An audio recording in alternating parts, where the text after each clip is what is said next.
नमस्कार दर्शकों, आप देख रहे हैं पब्लिक टाइम्स। मैं कंचन आपके लिए लेकर आई हूं गोपालगंज की बड़ी खबरें। बने रहिए हमारे साथ, क्योंकि सच यही है पब्लिक टाइम्स के साथ। गोपालगंज जिला समाहरणालय के सभा कक्ष में जिलाधिकारी पवन कुमार सिन्हा की अध्यक्षता में विकसित भारत जी राम जी अधिनियम 2025 को लेकर एक महत्वपूर्ण मीडिया संवाद कार्यक्रम आयोजित किया गया। कार्यक्रम का मुख्य विषय भ्रम बनाम तथा रोजगार से परिसंपत्ति तक रहा, जिसमें उप विकास आयुक्त गौरव कुमार सहित जिले के मीडिया प्रतिनिधियों ने भाग लिया।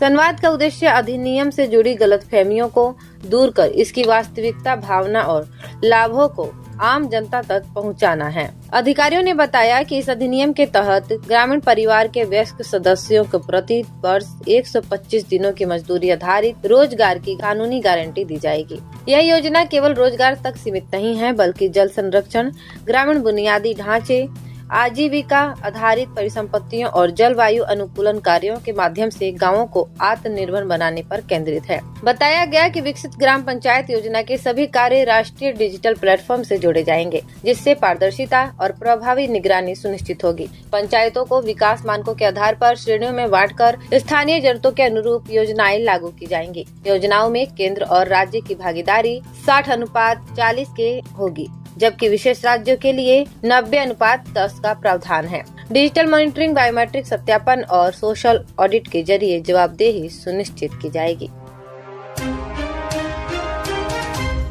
आगामी होली और रामनवमी सहित अन्य पर्वों को शांतिपूर्ण ढंग से संपन्न कराने के लिए जिला प्रशासन पूरी तरह सतर्क हो गया है। कलेक्ट्रेट परिसर में सदर एसडीओ अनिल कुमार की अध्यक्षता में आयोजित बैठक में सदर एसडीपीओ समेत पुलिस व प्रशासनिक अधिकारियों ने सुरक्षा रणनीति का मंथन किया। बैठक में संवेदनशील स्थानों को पहचान कर वहाँ अतिरिक्त निगरानी, नियमित गश्त और सोशल मीडिया पर कड़ी नजर रखने के निर्देश दिए गए। सदर एसडीपीओ ने स्पष्ट किया कि त्योहार के दौरान माहौल बिगाड़ने वाले असामाजिक तत्वों पर निर्धारात्मक कार्यवाही की जाएगी। अपराधी प्रवृत्ति के लोगों को चिन्हित कर सीसीए और जिला बदर जैसी कठोर कार्यवाही तैयारी की है।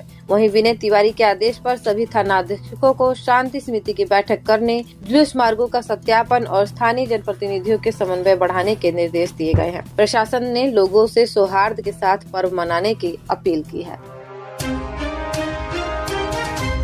थावे रोड स्थित एक मैरिज हॉल में आयोजित मीडिया बातचीत में जनसुराज के सूत्रधार प्रशांत किशोर ने संगठन विस्तार को अपनी प्राथमिकता बताया। उन्होंने कहा कि जनसुराज को गांव-गांव तक पहुंचाकर उसे जनता की सशक्त आवाज बनाया जाएगा। बिहार नवनिर्माण अभियान के तहत गोपालगंज सहित पूरे राज्य के कार्यकर्ताओं के साथ बैठकों का दौर जारी है, ताकि संगठन को जमीनी स्तर पर मजबूत किया जा सके। प्रशांत किशोर ने बिहार सरकार पर तीखा हमला करते हुए कहा कि अपराध, भ्रष्टाचार और बेरोजगारी जैसे मुद्दे आज भी जस के तस हैं। इसके बावजूद महिलाओं को आर्थिक लालच देकर सरकार बनाई गई, जिससे मूल समस्याओं का समाधान नहीं हो सकता। उन्होंने कहा कि जनसुराज समाज के हर वर्ग के साथ खड़ा होकर उनकी समस्याएं उठाएगा और जनता को जागरूक करेगा।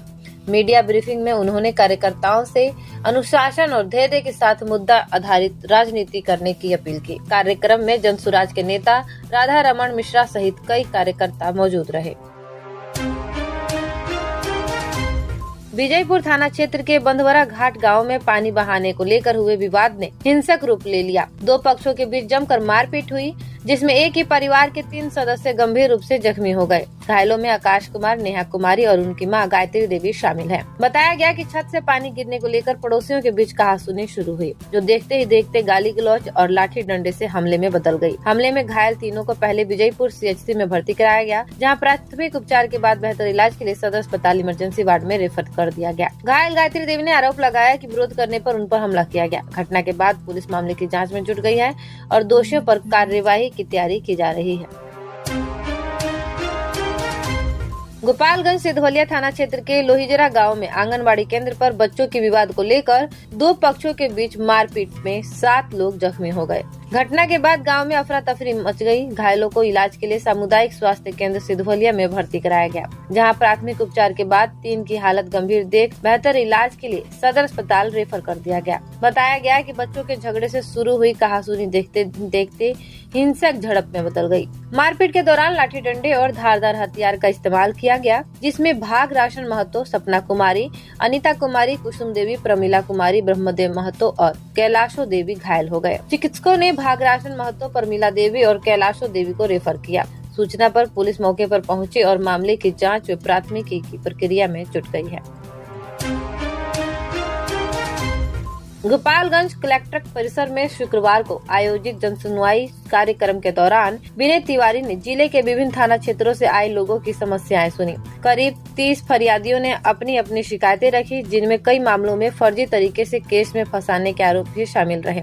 एसपी ने सभी आवेदनों की जांच के निर्देश देते हुए संबंधित पुलिस पदाधिकारियों को त्वरित और निष्पक्ष कार्यवाही करने को कहा। उन्होंने स्पष्ट किया कि जन समस्याओं का समयबद्ध समाधान पुलिस की प्राथमिकता है और किसी के साथ अन्याय नहीं होने दिया जाएगा।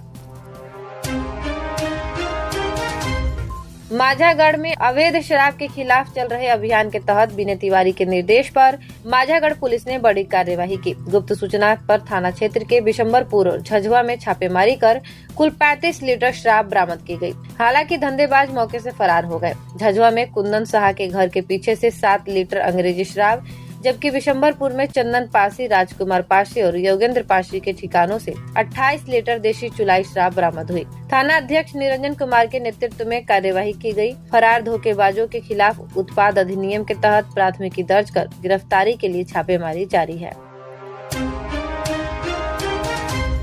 गोपालगंज में आगामी 14 मार्च 2026 को व्यवहार न्यायालय परिसर में आयोजित होने वाली राष्ट्रीय लोक अदालत को सफल बनाने के उद्देश्य से गुरुवार को नई भवन स्थित सभागार में एक महत्वपूर्ण बैठक हुई। बैठक की अध्यक्षता प्रधान न्यायाधीश कुटुम्ब न्यायालय धीरेन्द्र बहादुर सिंह ने की, जो प्रधान जिला सत्र न्यायाधीश सह जिला विधिक सेवा प्राधिकार की अध्यक्षता गीता गुप्ता के निर्देश पर आयोजित की गयी। बैठक में सभी न्यायिक पदाधिकारियों को अधिक से अधिक सुलहनीय वाद चिन्हित करने, नोटिस त्वरित तामीला कराने और प्री सीटिंग के माध्यम से मामलों को निष्पादन योग्य बनाने के निर्देश दिए गए। सभी न्यायिक अधिकारियों ने लोक अदालत में अधिक से अधिक मामलों के निपटारे का भरोसा दिलाया। गोपालगंज समाहरणालय स्थित प्रतिकोष्ठ में गुरुवार को आयोजित जनता दरबार में पवन कुमार सिन्हा ने जिले के विभिन्न प्रखंडों से आए आम नागरिकों की समस्याएं सुनी। भूमि विवाद और आवास से जुड़े मामलों को लेकर फरियादियों ने सीधे जिला पदाधिकारी के समक्ष आवेदन प्रस्तुत किए। डीएम ने सभी मामलों को गंभीरता से लेते हुए संबंधित अधिकारियों को जांच नियम अनुसार शीघ्र निष्पादन के निर्देश दिए। जनता दरबार को प्रशासन और जनता के बीच संवाद का सशक्त माध्यम बताते हुए डीएम ने कहा कि समस्याओं का समयबद्ध और निष्पक्ष समाधान प्रशासन की प्राथमिकता है। इस मौके पर गौरव कुमार, राजेश्वरी पांडे और संदीप कुमार भी मौजूद रहे। गोपालगंज समाहरणालय परिसर में गुरुवार को मुख्यमंत्री दिव्यांग जन सशक्तिकरण छत्र योजना के तहत एक प्रेरक कार्यक्रम आयोजित हुआ, जिसमें पवन कुमार सिन्हा ने 47 दिव्यांगजनों को बैटरी चालित साइकिल प्रदान कर हरी झंडी दिखाकर रवाना किया। इस पहल का उद्देश्य दिव्यांगजनों को आत्मनिर्भर बनाना और उनके दैनिक जीवन को अधिक सुगम व सम्मानजनक बनाना रहा। डीएम ने कहा कि ट्राई साइकिल से लाभुकों की आवाजाही आसान होगी, जिससे वे शिक्षा, रोजगार और असामाजिक गतिविधियों के स्वतंत्र रूप में भाग ले सकेंगे। उन्होंने इसे समाज सेवी विकास की दिशा में राज्य सरकार का सशक्त कदम बताया। साथ ही लाभार्थियों से अपील की कि वे इन संसाधनों का सकारात्मक उपयोग कर आत्मनिर्भरता की ओर आगे बढ़े। कार्यक्रम से संबंधित विभागों को भविष्य में भी पात्र लाभुकों की पहचान कर योजना का लाभ सुनिश्चित कराने के निर्देश दिए। गोपालगंज बैकुंठपुर थाना क्षेत्र से एक स्कूली छात्रा के लापता होने का मामला सामने आया है। जानकारी के अनुसार 16 फरवरी को अनिता कुमारी पिता राजकिशोर साहा उसरी उच्च विद्यालय बैकुंठपुर के लिए घर से निकली थी, लेकिन वापस नहीं लौटी। परिजनों की शिकायत पर बैकुंठपुर थाना में कांड दर्ज कर पुलिस मामले की जाँच में जुट गई है। पुलिस ने आम जनता से अपील की है कि यदि छात्रा से संबंध कोई भी सूचना मिले तो तुरंत पुलिस को अवगत कराएं। सूचना देने वाले का नाम पूरी तरह गोपनीय रखा जाएगा। संपर्क के लिए थाना अध्यक्ष का नंबर 9031827283 तथा हेल्पलाइन नंबर 9031827299 जारी किया गया है। गोपालगंज पुलिस छात्रा की सकुशल बरामदगी के लिए लगातार प्रयास कर रही है। आपात स्थिति प्रबंधन को और मजबूत करने के उद्देश्य से पुलिस अधीक्षक के निर्देश पर पुलिस लाइन गोपालगंज में दंगा नियंत्रण मॉक ड्रिल का आयोजन किया गया। अभ्यास के दौरान पुलिस बल ने भीड़ नियंत्रण, दंगा नियंत्रण उपकरणों के उपयोग, सुरक्षा घेरा बनाने और त्वरित कार्यवाही की प्रक्रिया का प्रशिक्षण लिया। मॉक ड्रिल का मकसद आपसी समन्वय, त्वरित प्रक्रिया और कानून व्यवस्था बहाल करने की क्षमता को परखना रहा। अभ्यास के माध्यम से यह संदेश दिया गया कि किसी भी आपात परिस्थिति में निपटने के लिए गोपालगंज पुलिस पूरी तरह तैयार और सतर्क है। हथुआ थाना क्षेत्र के बरुआ कपरपुरा से पुलिस ने एक चोरी की स्कॉर्पियो वाहन बरामद कर आरोपी टिंकू यादव को गिरफ्तार किया है। पूछताछ में आरोपी ने खुलासा किया कि उसने अपने 2 साथियों मनीष कुमार और विकास कुमार उर्फ बुलेट के साथ मिलकर वाहन की चोरी की थी। चोरी किए गए स्कॉर्पियो का इस्तेमाल शराब तस्करी में किया जाना था। पुलिस मामले की गहन जांच में जुटी है और फरार आरोपियों की गिरफ्तारी के लिए छापेमारी जारी है। गोपालगंज पुलिस ने तस्करी नेटवर्क पर सख्त कार्यवाही के संकेत दिए हैं। आज की बुलेटिन में इतना ही। जुड़े रहिए पब्लिक टाइम्स के साथ। नमस्कार।